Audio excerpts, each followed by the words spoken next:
thanks and praise for this time to study your word together, to learn and grow in the grace and knowledge of our Lord and Savior Jesus Christ. And we just pray that you will guide us, direct us, and help us, Lord, to see who you are in a deeper and a clearer way, to know you more and to walk with you more closely. And we pray this in Jesus' name. Amen. Amen. So we looked last week at this call on the man named Abram, who became renamed and known as Abraham, the father of many nations. And God had made this promise to Abraham that through him and his descendants, and this is the key, through his descendants, through a particular line that God would choose, that he would bring blessing to the rest of the world. And so one of the big and important concepts in the Bible is the concept or the word covenant. And covenant in the ancient world, similar to what we would think of as a contract in many ways, an agreement that would require certain stipulations, but also other promises of blessing and provision. And so this covenant that God made with Abraham, that would be perpetual through his line of descendants, was a covenant of two. There could be a covenant or contract between two equal parties in the ancient world that were equal in terms of power. So something's like what we would call a parity covenant. But there would also be unequal covenants where one party had much greater power than the other, but the greater power would promise certain blessings or provisions in exchange for other commitments on the part of the lesser party. And so that's the kind of covenant you're looking at with the covenant that God is making with Abraham, Sarah, their descendants, through a particular line. And God wants to be sure that he is the one that will get credit for the establishment of this line. So we see that the family line runs for this special chosen people through a son named Isaac, who was brought about miraculously when Sarah and Abraham were well past the age where they were able to have children. They were able to conceive and to have a child. So you see right at the very foundation of this chosen people, there's a miraculous birth. And so another miraculous birth will come much later on down the line.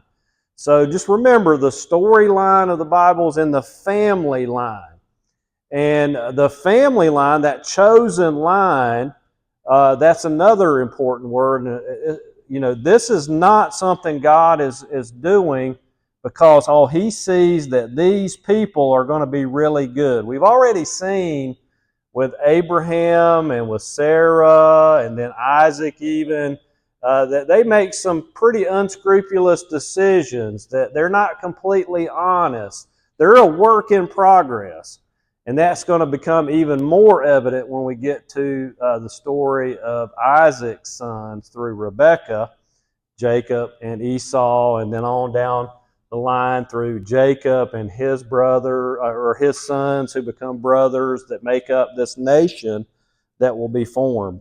But one of the key verses to understand this is Genesis 18:19. Let's look at that again in your Bible, Genesis 18:19. And this is before, God's getting ready to go and destroy this city called Sodom and Gomorrah. And there is a comparison here.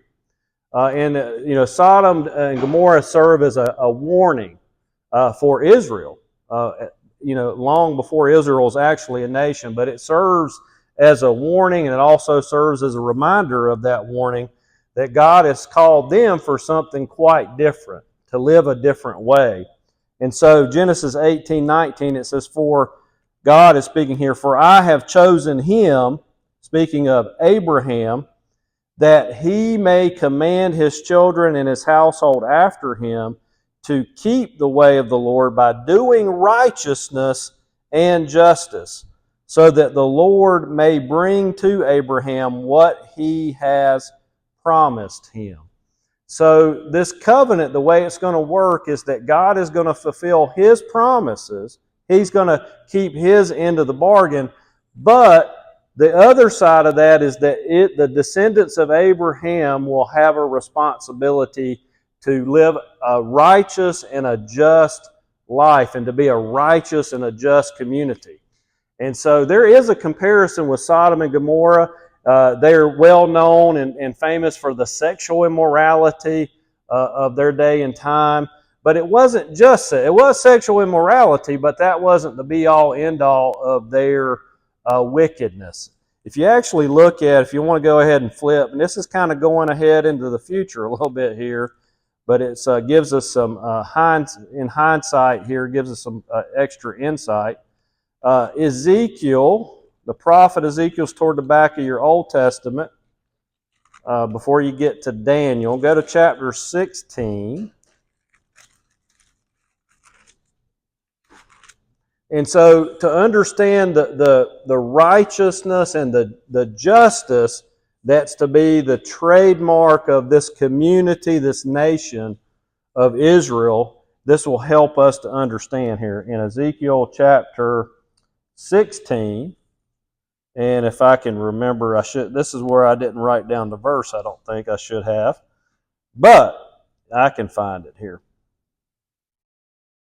So Ezekiel chapter 16, let's see. Oh boy.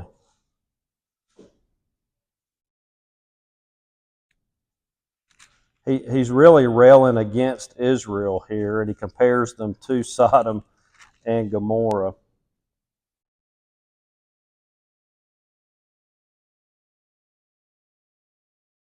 And I should have written it down. I'm sorry. My apologies. I thought I was just looking at it here.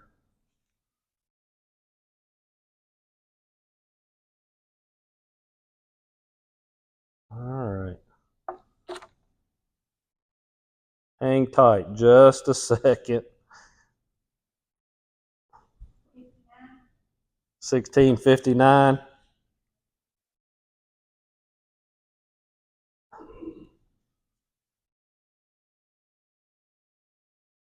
All right, here we go. If I had a signal, it might come, but it's not coming. All right. When you get, I'm getting older and I'm trusting my mind too much to remember things, I guess, here. So, but at any rate, it's in here. It's in this passage. I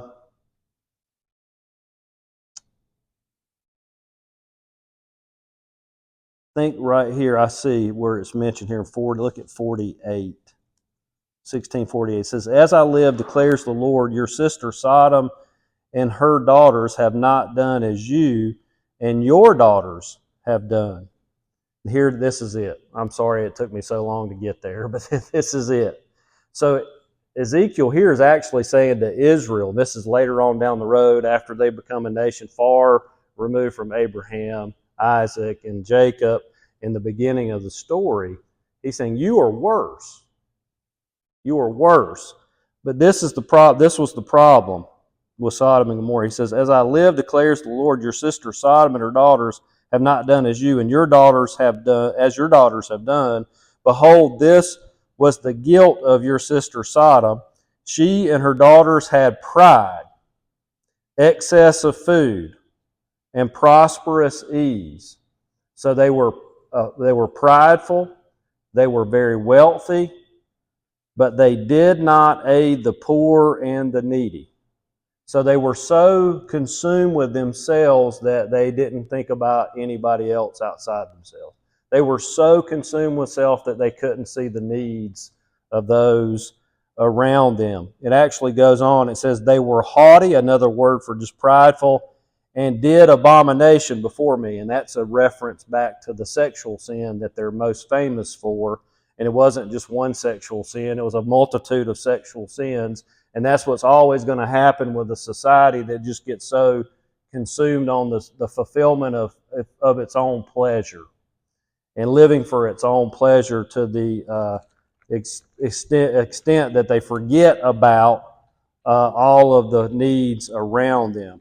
So this is getting back to, the point is it gets back to what it means to be a righteous and a just community. And this is what God had chosen that line of Abraham for.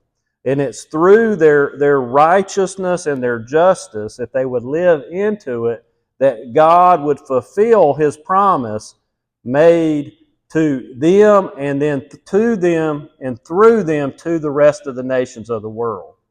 So I mentioned this before, and this is key. So there's God's side, and then there's humanity. There's a human side for Israel. And for the promises to be brought to completion, both of those parties have to fulfill their obligations. Okay? And so this will become a really cool thing when we begin to think about how did that come about? How did God finally bring that to pass? Because as we will see, it wasn't because Israel ever lived up to that side of their obligation. So that's vitally important to understand. So we remember the miraculous birth of Isaac and the test of faith. To say another word about Abraham, God tested his faith, and after He gave him this son in this miraculous way, He tests his faith and then asked him to go and to offer his son up as a burnt offering, to sacrifice his son. Now, this is it's a jolting and a jarring story to really think about. But what we do find out in the story is that ultimately God says, wait a minute, stop, don't do that. He didn't really want him to do that to begin with. He was putting him in a position to test his faith, because he had gone from a place where he wasn't trusting God, and he and Sarah were trying to scheme to bring about God's promises in their own way through making this arrangement with a servant girl named Hagar to have a son who became Ishmael. And then there was that tension and the mess involved in all of that. So Abraham was a work in progress. He had faith, but it was a small faith. But remember, Jesus said the faith the size of what? A mustard seed will do what? Move mountains, right? It'll move mountains. So he grew in his faith to the place where he really trusted God with the life of his very own son. And it was on that Mount Moriah, right outside of what would later become known as Jerusalem, where that incident happened. So that's a really powerful foreshadowing of things to come. And so we remember that promise that God He'll repeat this over and over and over again all the way through the Scriptures. And we'll be reminded of it in various places. But look at Genesis chapter 24. It's another important word here in the Bible. Genesis chapter 24, verse 27.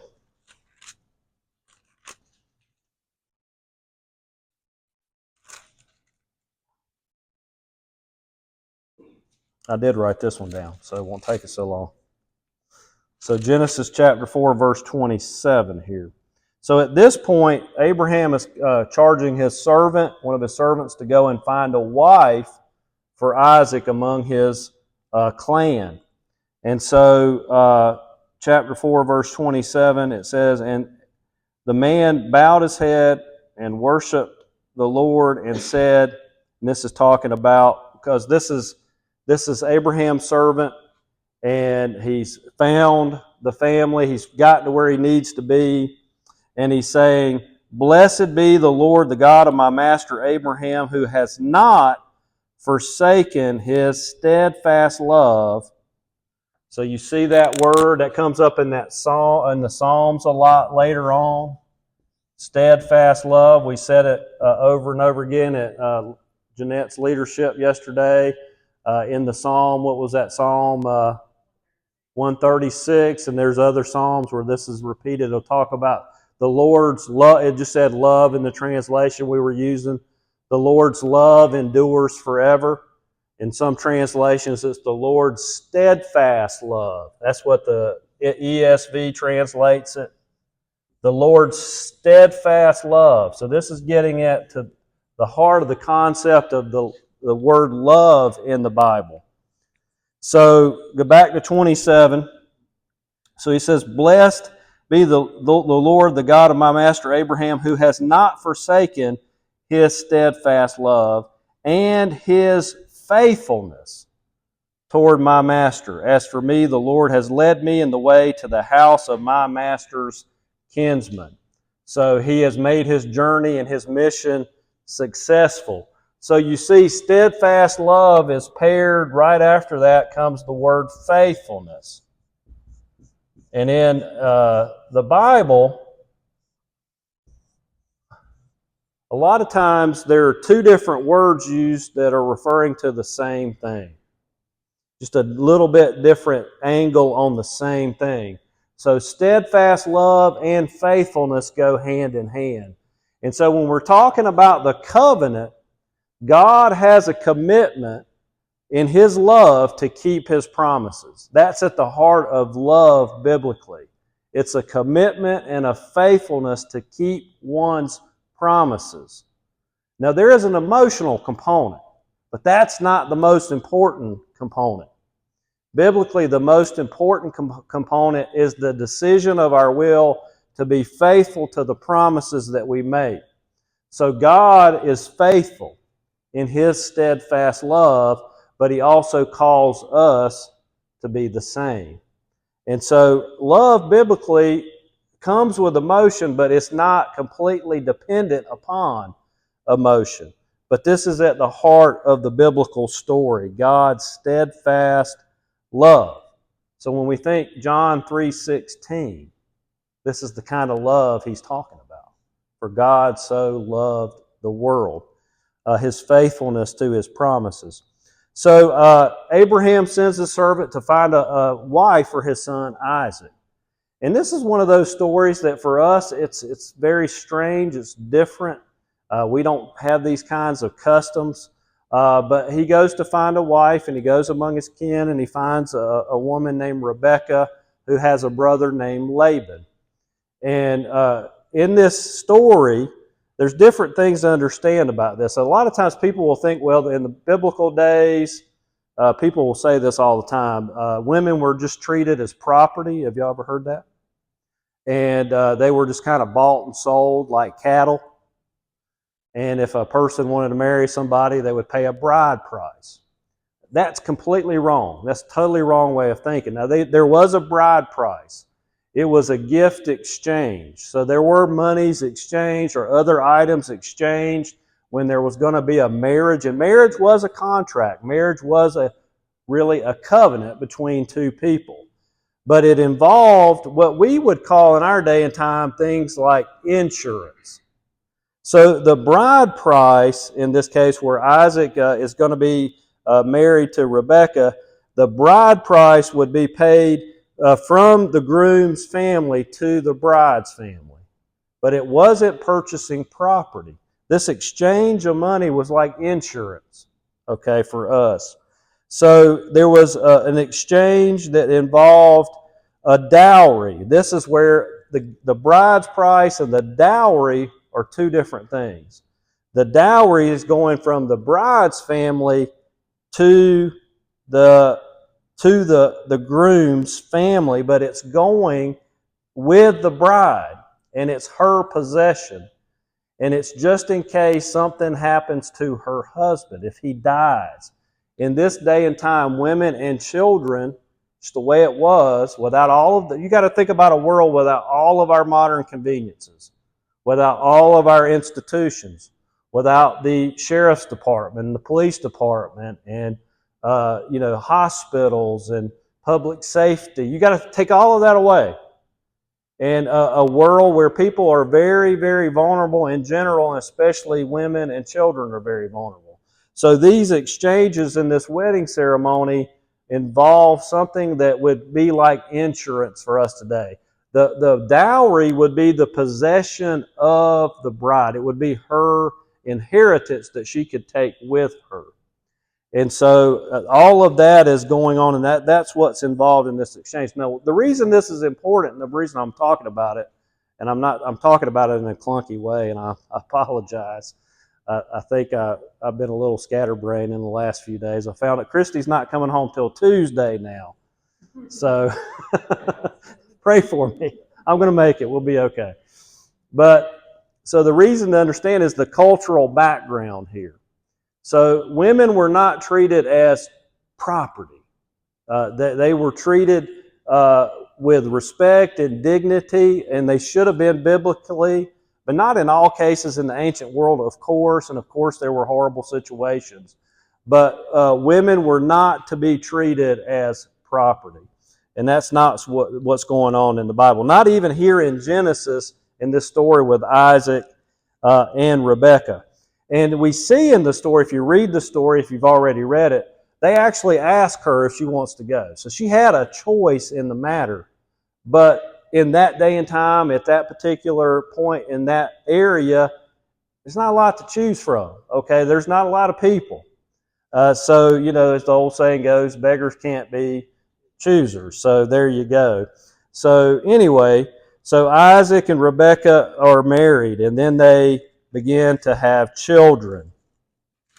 So Genesis chapter 25, and this is where we get to the real meat of a very important thing to understand here in the Bible. Genesis chapter 25, I'm going to pick up here in verse 21, and it says, "And Isaac prayed to the Lord for his wife, because she was barren. And the Lord granted his prayer, and Rebekah his wife conceived. And the children struggled within her. And she said, If it is thus, why is this happening to me? So she went to inquire of the Lord, and the Lord said to her," this is key. Highlight this, write it down, make sure you notate verse 23 here. "Two nations are in your womb, and two peoples from within you shall be divided." So the word nations and the word peoples is two different words referring to the same thing. Now again, I'll just point this out. In the Bible, especially in the Old Testament, because of the Hebrew language, this is a little bit of it's a figure of speech called a parallelism. Well, it's hard to say. Y'all say that with me. Parallelism. Okay, and it's where two words are repeated back to back. They're different words, but they're referring to the same thing to kind of highlight and emphasize what's being said. So there's two babies in her womb because she's having twins, but those two babies represent two nations. And so, and it goes on to say, "And the one shall be stronger than the other, and the older shall serve the younger." And so this gets down to, in this story, gets down to what we call the doctrine of election. I know we're in election season, so don't think about God help us. Don't think about the political situation when I say the word election. But the word election in the Bible is just really when you're electing someone, what are you basically doing? You're making a what? A choice. So it's really about choice. And this is whose choice here? Whose choice is this going to be? This is going to be not Isaac's choice, not Rebekah's choice, and we'll see what they might choose would be different. This is God's choice. This is who God is going to choose. But what is He choosing? Who is He choosing, and what is He choosing them for? So these two sons will be revealed to be the one who will be named Esau, who was the older. But it tells us that Jacob came holding his heel. And so Jacob ends up being, although he's the younger one and normally would not receive the birthright of the firstborn, he ends up receiving the birthright through a convoluted mess of just human drama. There's plenty of drama here. And so we have, they're all a work in progress. They're all a work in progress. So this is right at the foundation and the beginning of this nation that will become known as Israel. And we'll hear a little bit more about that.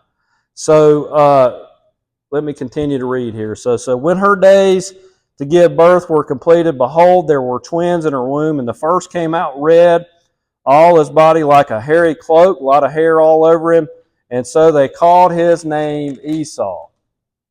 Afterward, his brother came out with his hand holding Esau's heel. So his name was called Jacob, a heel grabber. And Isaac was 60 years old when she bore them. And when the boys grew up, Esau was a skillful hunter, a man of the field, while Jacob was a quiet man, dwelling in tents. Isaac loved who? Esau, because he ate of his game. But Rebekah loved who? Jacob. So Rebekah had a little bit of favoritism for Jacob, and Isaac had a little bit of favoritism for Esau. I'm sure they both loved both of their children, but the Bible's just being honest here. But this choice that we're going to see, these two nations and what God is going to choose, has nothing to do really with what Isaac and Rebekah wants. It's about what God himself really wants. And so we see later on in verses 29 and 34 as the boys grow up that Esau is kind of flipping about his birthright anyway. And so in the providence of God, God knows how all this is going to play out, and it's a lot of human drama, but he's going to bring about his plan through it all in a providential way. So Esau, because he's hungry and Jacob has some food, he says, Jacob says, give me your birthright. He's scheming. Now, this is not really righteous. It's not really just behavior. It's not really exemplary behavior, but it's just a human situation. And so because he takes advantage of his brother Esau's hunger and also his flippancy and his really, being kind of apathetic about things, he gets him to promise him and give him his birthright and all that comes with that. So Genesis chapter 26. Go ahead and take a look at that. Genesis chapter 26. And we're not really going to get into it and read it here, but it's interesting. It goes into this story about let's look at the beginning of 26 anyway. So it's verse 1. It says, now there was a famine in the land besides the former famine, verse 1, that was in the days of Abraham. And Isaac went up to Gerar to Abimelech, king of the Philistines. And the Lord appeared to him and said, do not go down to Egypt, but dwell in the land of which I shall tell you. Sojourn in this land, and I will be with you, and I will bless you. For to you and to your offspring I will give all these lands. And I will establish the oath that I swore to Abraham your father. And I will multiply your offspring as the stars of heaven. And I will give to your offspring all these lands. And in your offspring all the nations of the earth shall be blessed, because Abraham obeyed my voice and kept my charge, my commandments, my statutes, and my law. So he reiterates this promise that's key to the whole Bible here once again. But we see in this other story, it's Isaac going into an area where there's a ruler named Abimelech, and he ends up doing the same thing that Abraham did with Sarah, and saying that Rebekah was his sister and not his wife. And so we see that this is not a completely upright and honest family again. And then in chapter 27, here is the time where Isaac is going to pass on the blessing. And remember, who does Isaac love? Esau. Who does Rebekah love? Jacob. So the blessing is technically supposed to go to the oldest. Esau, without his dad really knowing, he's already given up his birthright. But that doesn't mean he's not going to try to take it back, okay, and want it still, even though he's already given it up. And then, so Rebekah knows that time is coming. So this is a very important story here. So it says, when Isaac was old and his eyes were dim, verse 1, that he could not see, he called Esau, his older brother, older son, and he said to him, My son, and he answered, Here I am. He said, Behold, I am old, and I do not know the day of my death. Now then, take your weapons and your quiver and your bow, and go out into the field and hunt game for me, and prepare a delicious food, such as I love, and bring it to me, that I may eat, that my soul may bless you before I die. Now it was passing on this blessing that had been passed on to him and all that would come with that. And he was in Isaac's mind, he's thinking, I'm passing on the promises that came to me from Abraham to Esau. But God had something different in mind. So verse 5, now Rebekah was listening to Isaac when he spoke to his son Esau. So when Esau went out to the field to hunt for game and bring it, Rebekah said to her son Jacob, I heard your father speak to your brother Esau. Bring me game and prepare for me a delicious food, that I may eat it and bless you before the Lord before I die. Now, therefore, my son, obey my voice as I command you. Go to the flock and bring me 2 good young goats, that I may prepare them for delicious food for your father, such as he loves. And you shall bring it to your father and to eat, so that he may bless you before he dies. But Jacob said to Rebekah his mother, Behold, my brother Esau is a hairy man, and I am a smooth man. Perhaps my father will feel me, and I shall seem to be mocking him, and bring a curse upon myself, and not a blessing. And his mother said to him, Let your curse be on me, my son, and only obey my voice, and go and bring them to me. So he went, and he took them, and he brought them to his mother, and his mother prepared delicious food, such as his father loved. And then Rebekah took the best garments of Esau and her older son, which were with her in the house, and put them on Jacob, her younger son, and the skins of the young goats she put on his hands and on the smooth part of his neck. And she put the delicious food and the bread which she had prepared into the hand of her son Jacob. So he went to his father and said, Here I am. Who are you, my son? And Jacob said to his father, I am Esau, your firstborn. As I have done as you told me. Now sit up and eat my game, that your soul may bless me. But Isaac said to his son, How is it that you have found it so quickly, my son? He answered, Because the Lord your God granted me success. He's lying. Okay, he's just lying. And so then Isaac said to Jacob, Please come near, that I may feel you, my son, to know whether you are really my son Esau or not. So Jacob went out near to Isaac his father, who felt him, and the voice, he says, the voice is Jacob's voice, but the hands are the hands of Esau. And he did not recognize him, because his hands were hairy like his brother Esau's hands. So he blessed him, and he said, Are you really my son Esau? And he answered, I am. Then he said, Bring near to me, that I may eat of my son's game and bless you. So he brought it nearer to him, and he ate, and he brought him wine and drink, and he drank.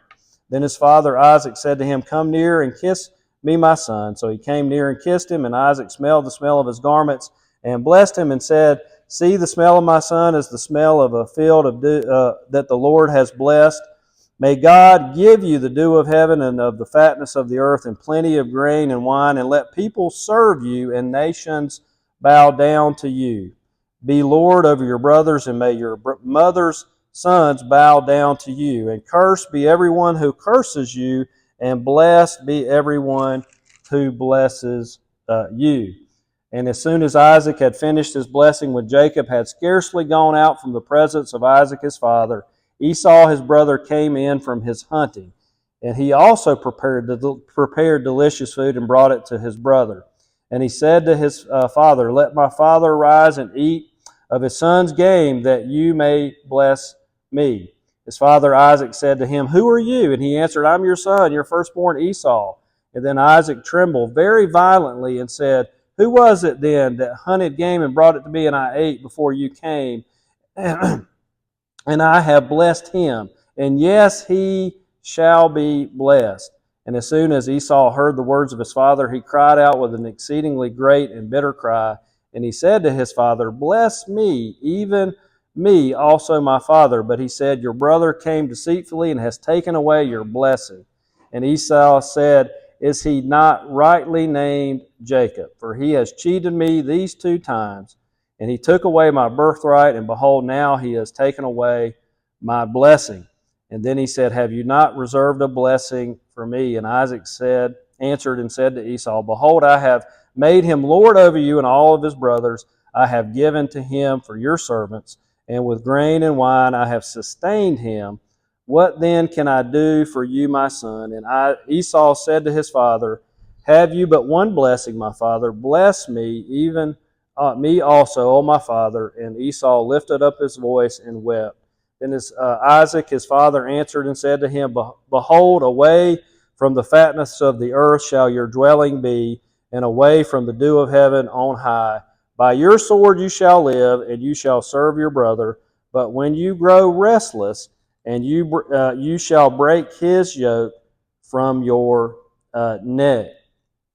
In verse 41, how you think Esau felt about all this? It tells us Esau hated Jacob. Can you understand why? There was a hatred there, and he wanted to kill him when he had the opportunity.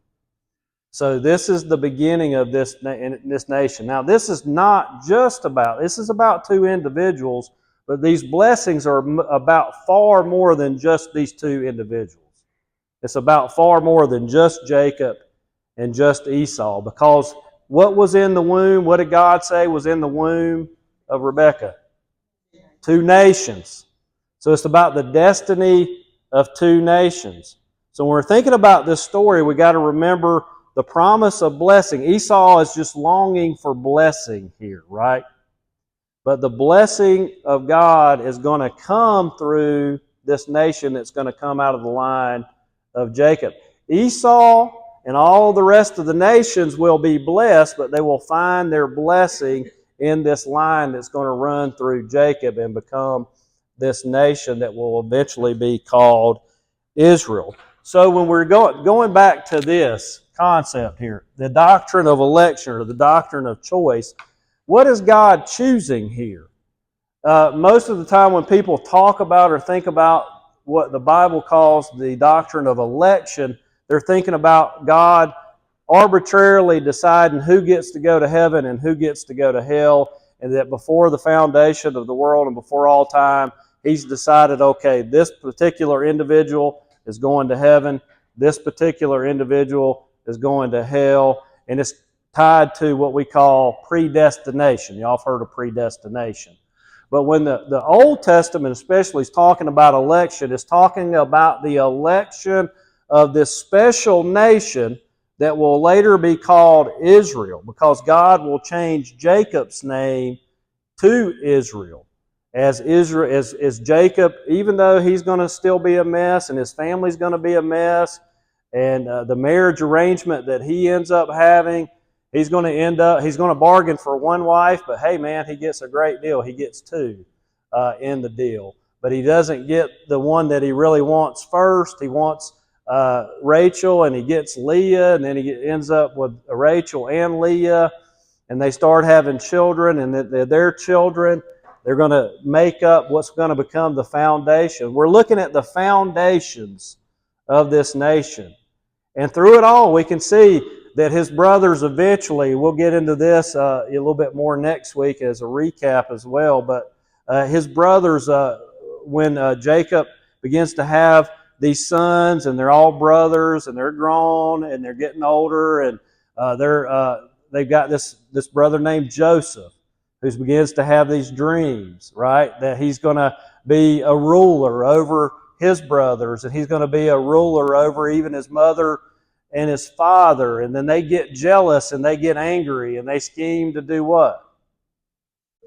First of all, to kill him, right?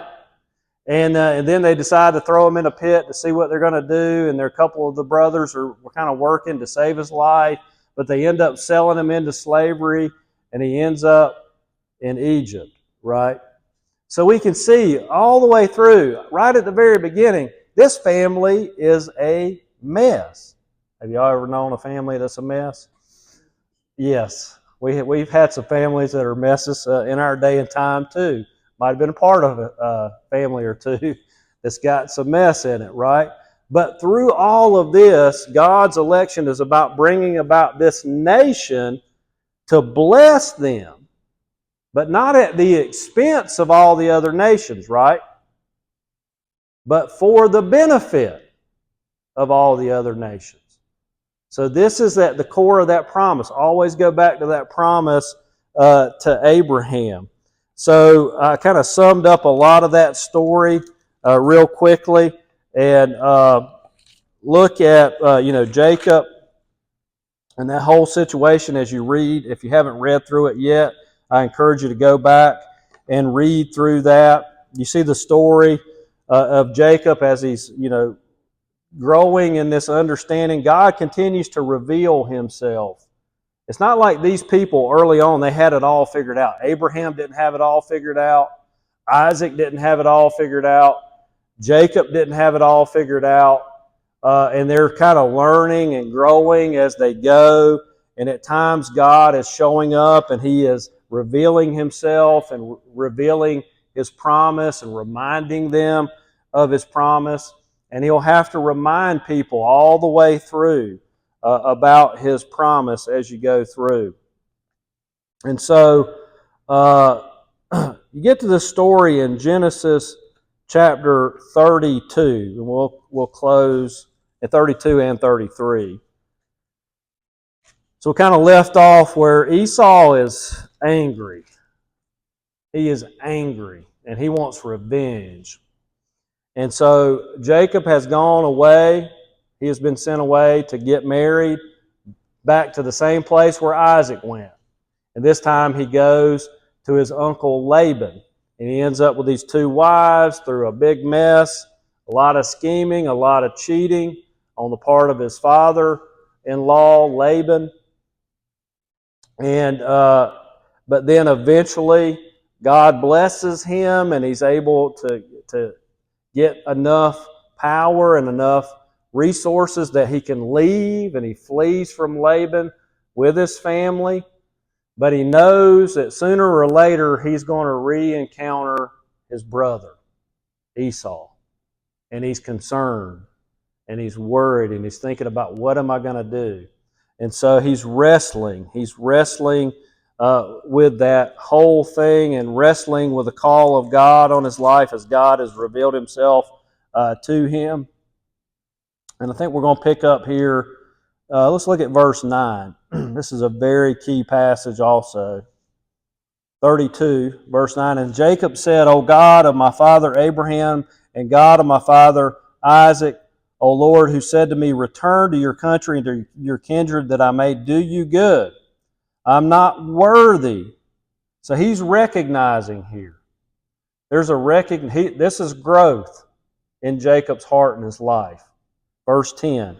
I am not worthy of the least of all the deeds of steadfast love and all the faithfulness that you have shown to your servant. And he is exactly right.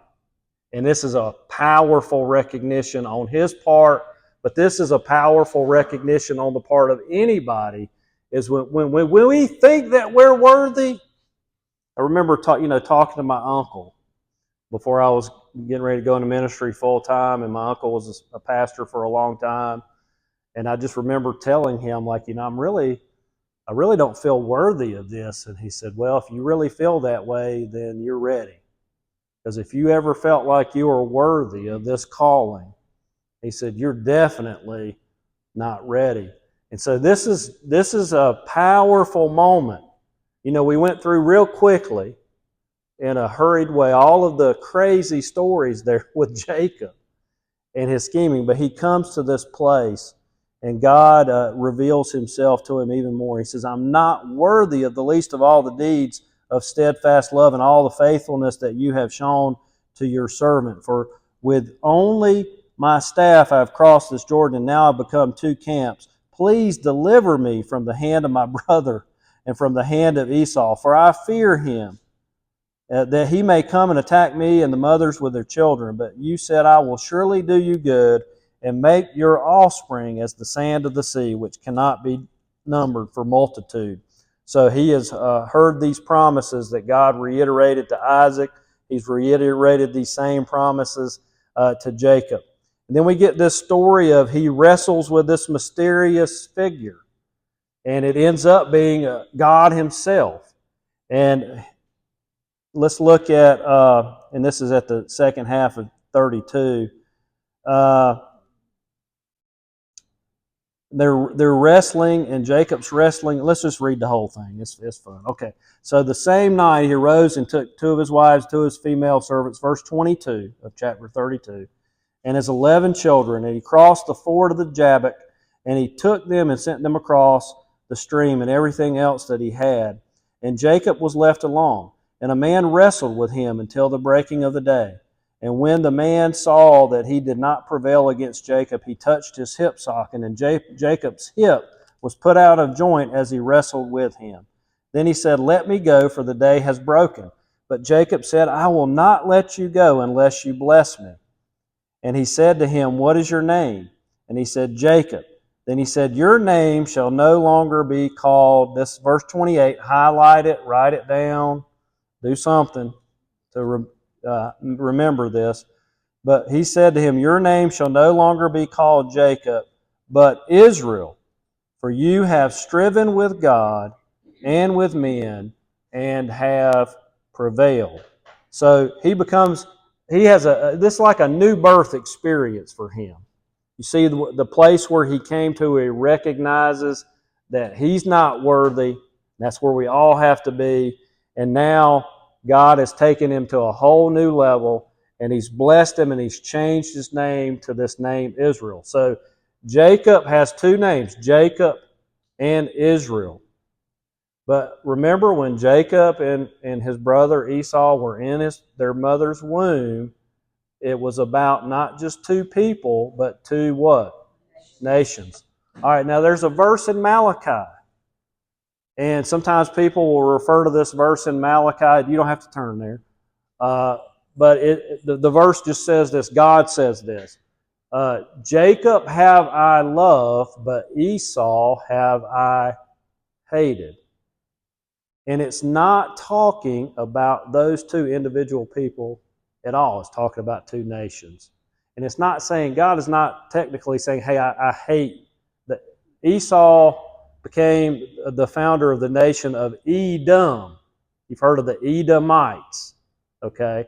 So that nation, God chose Jacob, but did not choose Esau because he was not going to bless all nations, but because he was going to bring his blessing to all nations through that line of Jacob and through that nation that would come from him. So we're talking about the founding of this people here called Israel.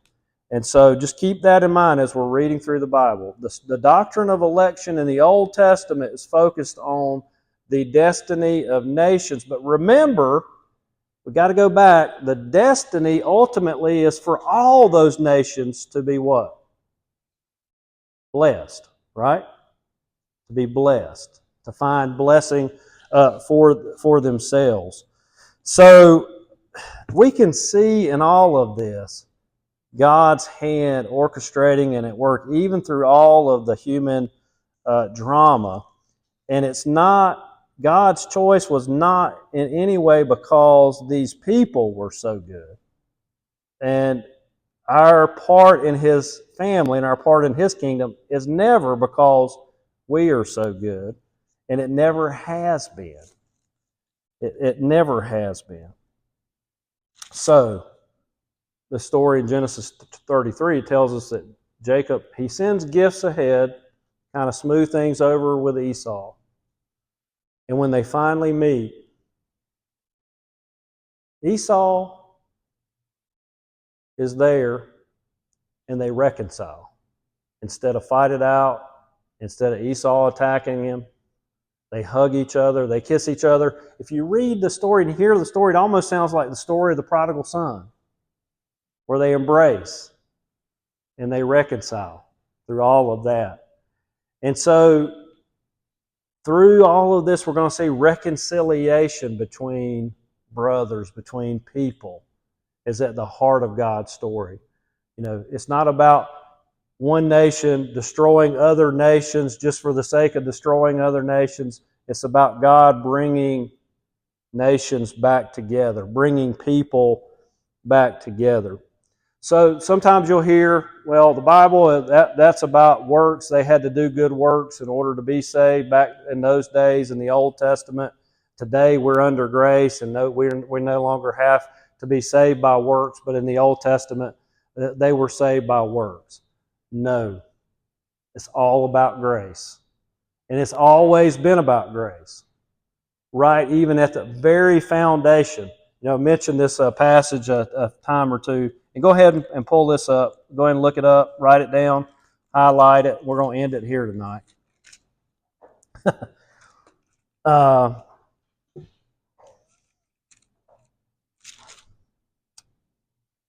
Deuteronomy chapter, it's actually Deuteronomy chapter 9. You know, Deuteronomy 7, he's talking about, if you go over there, he's talking about why he chose Israel to be this holy nation. But in verse 9, chapter 9, verse 4, he says, do not say in your heart, after the Lord your God has thrust them out before you, it is because of my righteousness that the Lord has brought me in to possess this land. Where it is because of the wickedness of these nations that the Lord is driving them out before you. Not because of your righteousness or the uprightness, verse 5, of your heart are you going in to possess their land. But because of the wickedness of these nations, the Lord your God is driving them out before you, and that he may confirm the word that the Lord swore to your fathers. To who? To Abraham, Isaac, and Jacob. So it was never about their righteousness, and you can clearly see that. And that's what those stories about all of that human drama is showing you, that the election and the salvation plan of God has always been for grace and by His grace from the very beginning. So there you go. We'll pick up next week as the dysfunction continues and look at the